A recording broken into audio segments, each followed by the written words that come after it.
Hei, mina olen Ants Uustalu ja kokka koos minuga igal teisipäeval kell 12.15 Tre raadios ning kuule kordust pühapäeval kell 13.00.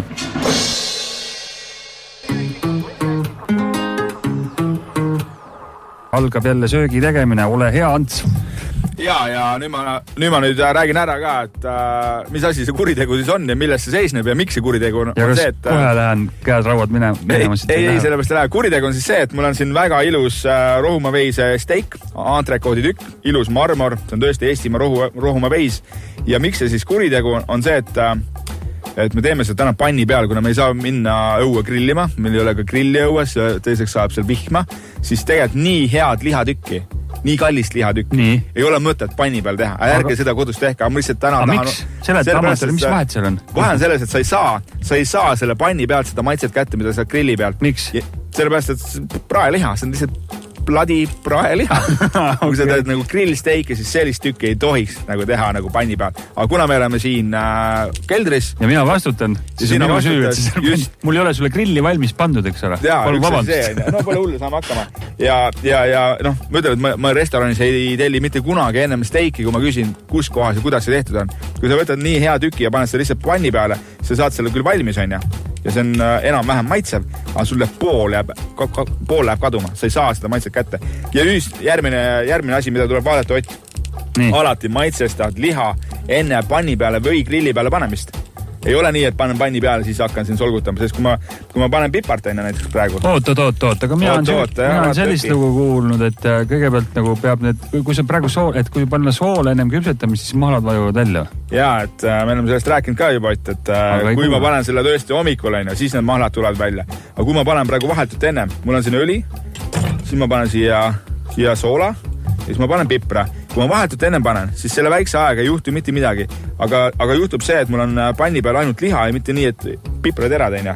Ja kui ma nüüd paneks seda pipart panni peal, siis need piprad läheks ju nii-öelda siit lihast ka natukene mööda, siis see läheks kõrbema.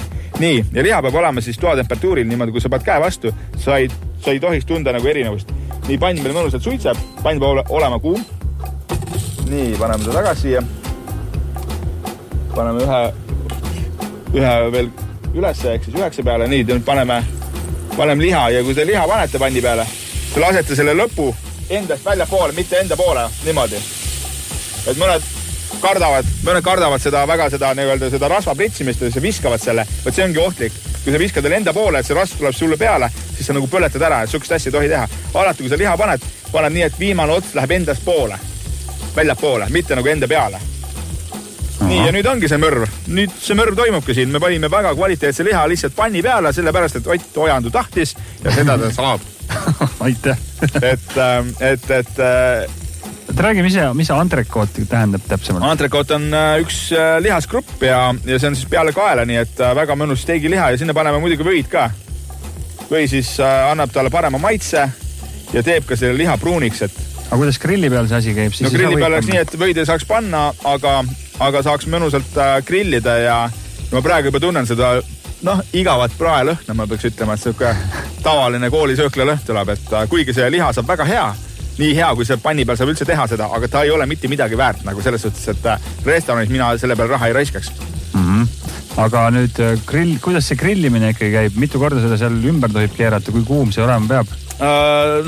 Grill võiks olla kuskil 200–250 kraadi ja keerata võite selles mõttes paned ühtepidi, siis keerata pool risti ja keerata teistpidi ja jälle pool risti, ehk siis 4 korda võiks liigutada, siis oleks see valmis. Nii, ma panen, ilus pruunen juba. Väga mõnus, väga ilus liha. Ja loomulikult, Ott, kas sulle meeldib medium või rare või kuidas sulle meeldib steiki süüa? Ma arvan, et nagu täitsa valmis. Täitsa valmis, well done või? Jaa, aga nii vist ei söö. Issand jumal, see on juba topeltmörv juba. No ma tean, et ma olen siuke vanakooli. Ei ole võimalik. Praekartule, pekki ja liha ja...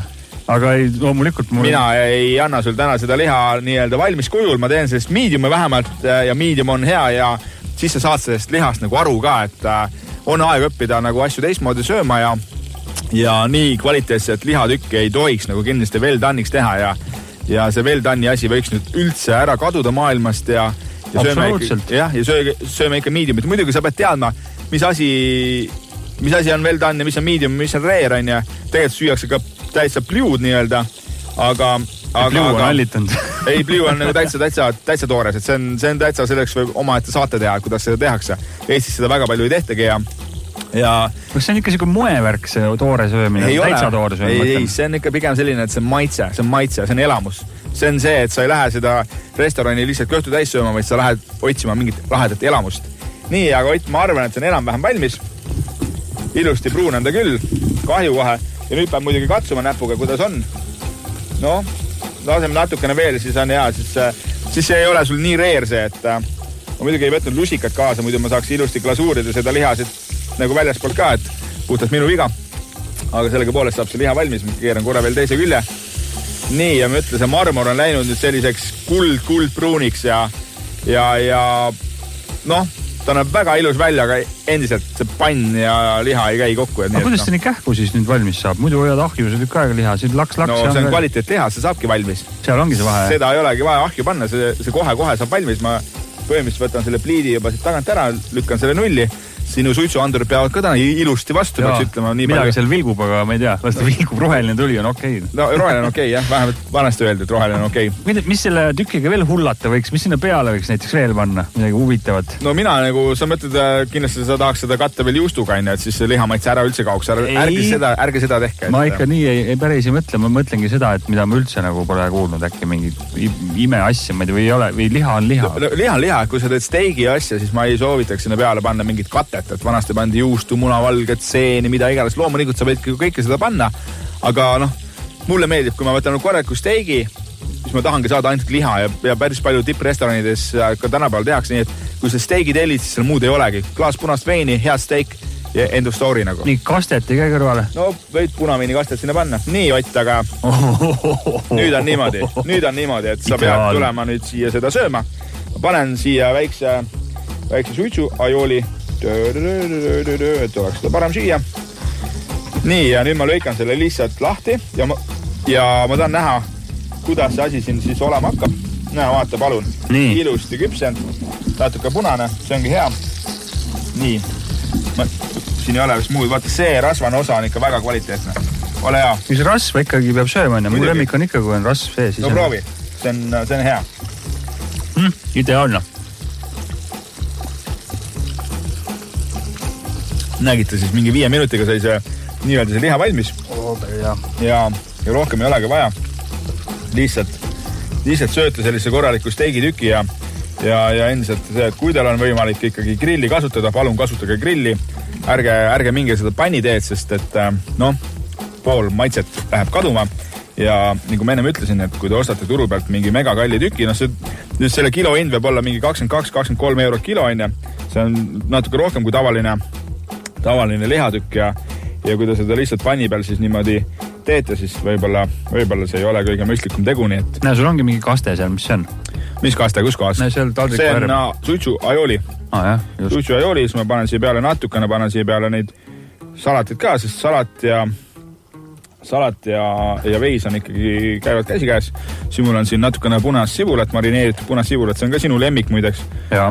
See on ka minu lemmik, nagu näha, ma kasutan seda päris tihti, see on mul alati kapis olemas, see on nagu avariipurk, et kui midagi enam süüa pole, siis marineeritud sibulat seentega ikka saab ja see on ju tegelikult, see on tervislik toit, siit saab kõik ained kätte. Ja see ongi see, miks ma seda tegelikult täna tegin, kuna täna oli rallisaade ja vaatasin, mida rallimehed söövad, siis tegelikult proteiini rallimehed peavad saama, sest proteiin hoiabki jällegi mõistuse teravana ja siit tuleb seda proteiini rohkem kui küll. Ja sul on lihal on ikka vahe, et mõne sest ikka väga ei tule, on ju? Mõne sest ei tule ja sa pead lihtsalt sellest aru saama, nagu me eelmine saade siin rääkisime ka, et kõik tükid ei ole lihtsalt praadimiseks. Mingid tükid ei saagi kunagi panni peal valmis, nad tahavadki saada ahju, mingi 5-6 tundi ahjus olla, madalat temperatuuri ja nii edasi. Siis sellised tükid, nagu see praegu oli antrekood, siis saabki panni peal valmis 5 minutiga ja kes ütles, et see õhtuseks peab olema mingi, ma ei tea, vanemad tulevad töölt ära, siis 5 tundi veel keerutavad süüa seal köögis teha, siis saab pere süüa. Tuled töölt ära, ostad korraliku tüki, sul on salatit alati kodus olemas, võtad hea veise, grillid ära ja sul on see õhtusek olemas, mitte midagi rasket ei ole. Nüüd ikka poest natuke otsimist ka on sellega, et kuidas see tükk leida, kas seal on mingi suurem tükk, mida tuleb ise lõigata või jagatakse neid viile? Praegu on juba natuke paremaks läinud, et on poes olemas ka sellised portsjon tükid, et sa võid saada ka lihtsalt tüki ja lähed sellega kassasse maksad ära ja kohe jooksuga sinna koju ja praed ära. Aga on ka olemas suured tükid. Poes suuri tükke väga ei ole, sest sul ei ole mõtet mingi 2 kilost või 3 kilost asja selle poes müüa, sest keegi ei osta, kõik tahavad saada ikkagi nii, et saaks õhtuks ära ja kogu lugu aina. Et nii on ja... Hei, mina olen Ants Uustalu ja kokka koos minuga igal teisipäeval kell 12.15 Tre raadios ning kuule kordust pühapäeval kell 13.00.